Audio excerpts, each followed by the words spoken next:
Assalamualaikum, saya Siska Marcella. Saya Anissa Ganes. Di sini kami akan menjelaskan teori masuknya agama Hindu-Buddha ke Nusantara, yaitu teori Brahmana. Selain pengertiannya, kami juga akan menjelaskan kelebihan dan kelemahan teori Brahmana.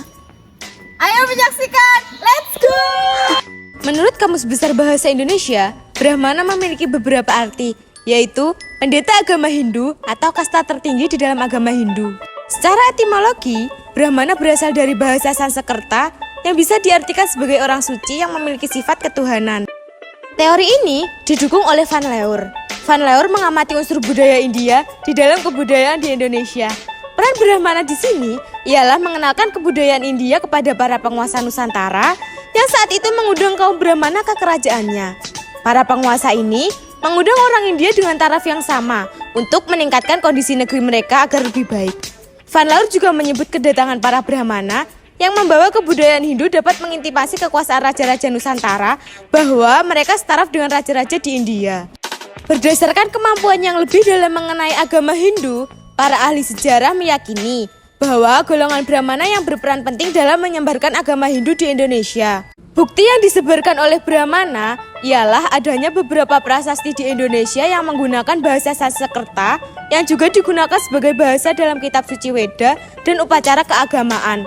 Bahasa Sanskerta merupakan bahasa kelas tinggi dalam kebudayaan Hindu dan tidak semua orang mampu membaca atau menuliskannya. Hanya golongan Brahmana yang menguasai bahasa Sanskerta. Oleh karena itu, kemungkinan besar kaum Brahmana yang menyebarkan agama Hindu di Nusantara.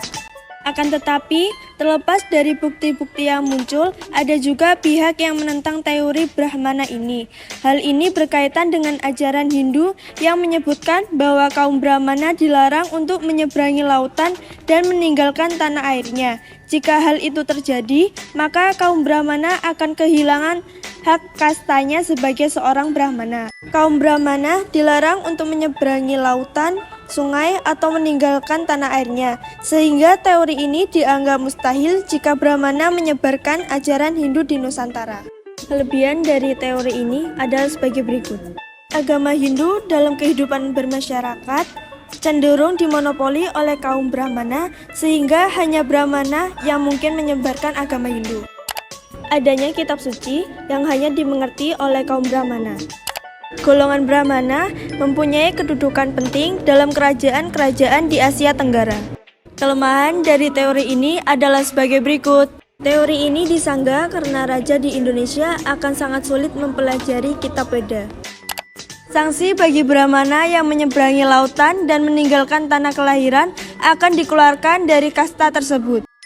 Adanya aturan bahwa kaum Brahmana tidak diperbolehkan menyeberangi lautan.